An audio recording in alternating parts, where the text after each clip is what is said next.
अस्सलामुअलैकुम दोस्तों, आप तमाम बच्चों का आपके अपने चैनल क्रिएटिव कॉमर्स एकेडमी में आपका स्वागत है। मैं Sharjil Momin, lecturer of Alhamd high school and junior college and founder of creative commerce academy. जैसा कि लास्ट वीडियो में हम लोगों ने देखा था जुज़वी माशियात यानी कि माइक्रो इकोनॉमिक का इंट्रोडक्शन, मीनिंग एंड डेफिनेशन। अब हम लोग देखेंगे इसका स्कोप ऑफ माइक्रो इकोनॉमिक्स, यानी कि जिसे उर्दू में हम लोग कहते हैं दायरा कार। क्या कहते हैं? दायरा कार। तो इसके अंदर इम्पोर्टेंट 3 कंपोनेंट्स है। मैं 1 बाय 1 उसे एक्सप्लेन करूँगा, आप देखेंगे। स्कोप का मकसद मतलब होता है कि भाई ये इसका मतलब क्या है, मकसद क्या है माइक्रो इकोनॉमिक्स जो वर्क करता है। तो फर्स्ट दिया है theory of product pricing. Theory of product pricing, इसका मतलब होता है अशिया की कीमतों का तायुन। क्या होता है? अशिया की कीमतों का तायुन। अब मार्केट के अंदर हम लोग प्रोडक्ट तो ले आते हैं, मगर उसकी प्राइस किस तरीके से फिक्स करते हैं, तय करते हैं, ये सबसे मेन होता है।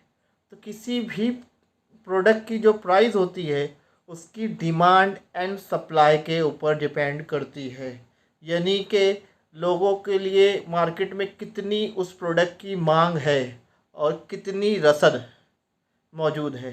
अगर मांग ज़्यादा होगी और रसद कम होगी तो प्रोडक्ट की प्राइस ज़्यादा रहेगी। अगर मांग कम होगी और रसद ज़्यादा रहेगी तो प्रोडक्ट की प्राइस कम होगी। तो किसी भी प्रोडक्ट की प्राइस को फिक्स करने के लिए हम उसकी डिमांड एंड सप्लाई को देखते हैं। और सबसे मेन चीज़, एक इंडिविजुअल कस्टमर किस तरीके का बिहेवियर करता है उस प्रोडक्ट के लिए, उसे पहले एनालाइज करना पड़ता है।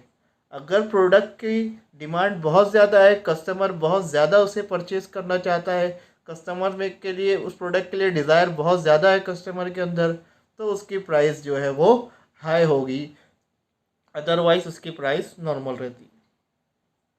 अब दूसरा हम लोग जो इसमें देखने जा रहे हैं वो है थियरी ऑफ फैक्टर प्राइसिंग।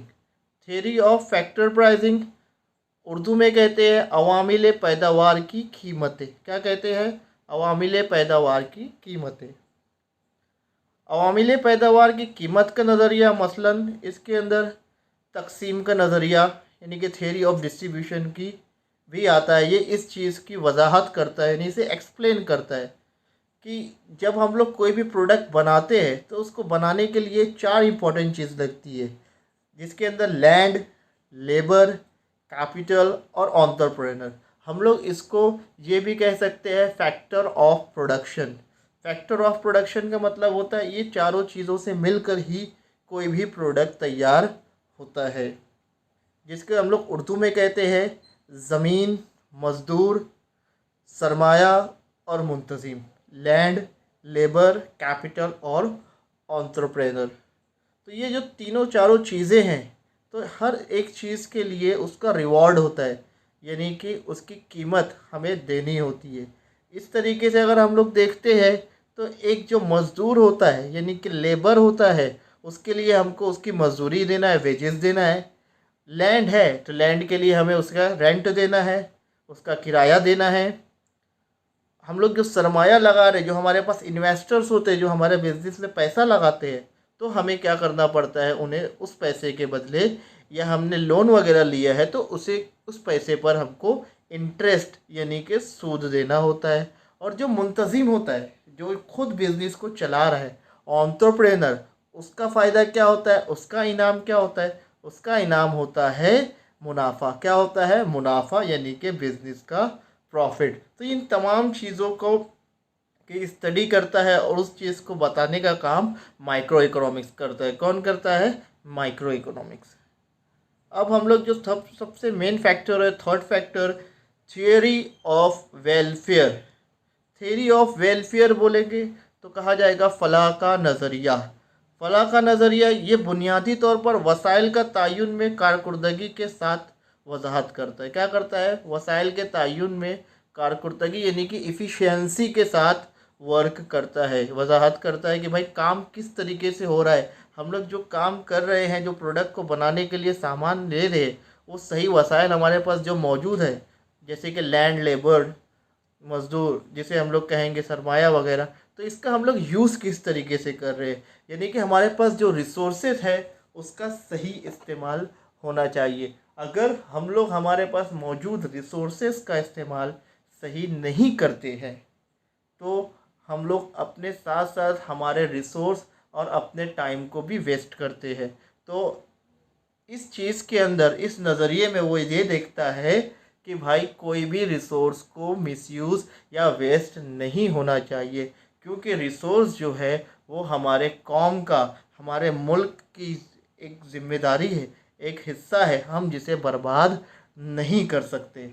इसके अंदर भी 3 सब पॉइंट्स दिए हुए हैं, जैसे कि एफिशिएंसी इन प्रोडक्शन, यानी कि जब कोई भी किसी भी चीज़ को पैदावार की जाती है तो भाई उसे किस तरीके से पैदा किया जाता है, किस तरीके से बनाया जाता है। उसमें हमको ये देखना है कि भाई कम से कम वसाइल में ज़्यादा से ज़्यादा अशिया और ख़िदमत, यानी कि गुड्स एंड सर्विसेज का प्रोडक्शन करना है। मैं आपको यहाँ पर एक एग्ज़ाम्पल देता हूँ, जैसे कि फॉर एग्ज़ाम्पल एक पैंट के लिए 2.5 मीटर कपड़े की ज़रूरत है। कितने मीटर कपड़े की ज़रूरत है? 2.5 मीटर कपड़े की। अब बंदा एक पैंट बनाता है, 3 मीटर कपड़ा लेता है, 2.5 मीटर में एक पैंट हो जाती है और आधा मीटर वेस्ट हो जाता है। तो हमें वेस्ट नहीं करना है। हम लोग प्रोडक्शन करते हैं मास प्रोडक्शन, यानी कि ज़्यादा क्वांटिटी में। तो हम लोग क्या करेंगे, 3 मीटर की जगह एक पैंट में जब 2.5 मीटर लग रहा है और कपड़ा कितना ले रहे हैं, 3 मीटर, तो हम क्या करेंगे, एक साथ 10 मीटर लेंगे और उसमें चारों पैंट बना लेंगे, जिसमें हम लोग का क्या हो रहा है, पैसा वेस्ट नहीं हो रहा है। इस तरीके से हमने क्या किया, बेहतर से बेहतर चीज़ों को प्रोड्यूस किया है और अपने वसाइल को भी वेस्ट होने, रिसोर्स को भी वेस्ट होने नहीं दिया। उसके बाद दिया है सर्फ में कारकर्दगी, efficiency in consumption. Efficiency in consumption से मतलब होता है पहले अशिया और ख़िदमत की पैदावार की जाती है। क्या की जाती है? अशिया और ख़िदमत की पैदावार की जाती है, फिर लोगों तक उसे पहुंचाया जाता है। तो हमें ऐसे प्रोडक्ट बनाना है जो लोगों के लिए बेस्ट हो और उसे यूज़ करके लोग ज़्यादा से ज़्यादा सेटिस्फाई हो। Because if your customer is satisfy of for your product is a good, because a customer is a king.